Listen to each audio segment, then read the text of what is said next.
לקום בבוקר, לפתוח את העיניים ולראות את כל הירוק הזה, אני מרגיש בטבע. אלה הרגעים שצמחים מרחיבים את הלב שלנו. אני חושבת שזה מאוד תומך במצבים כזה קשים. יום יום, כל בוקר לפני השינה, הדבר הראשון שאני עושה זה להסתכל על הצמחים, לראות שהם בסדר. כל הירוק הזה פשוט עושה טוב. כבר 60 שנה שבדשנית המשימה שלנו היא לספק לכל עם ישראל את הבסיס הטוב ביותר לצמיחה. שתדעו שבכל מצב יש על מי לצמוח. לגדל צמחים זה התמדה, לגדל צמחים זה להסתכל על הדברים, להיות עקבי במה שאתה עושה. זה ערכים שהצמחים מביאים לבית. זה משהו לא מובן מאליו לגדל הרבה צמחים בבית. צמחים פחות מדברים.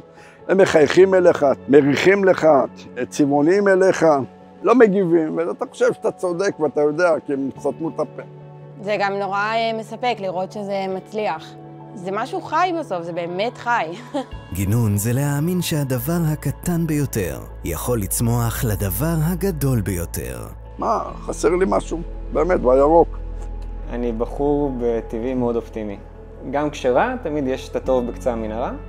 60 שנה שהגינה שלכם היא הלב שלנו. שתהיה שנה טובה, שנה של צמיחה, תקווה, ושכולם ישובו הביתה. שכל החטופים יחזרו הביתה מהר ויצליחו להשתקם, וכל אחד בדרך שלו, בזמן שלו. שכולם ימצאו שלווה, קודם כל. ואני חושב שאגב, צמחים מאוד עוזרים לזה. דשנית, יש על מה לצמוח.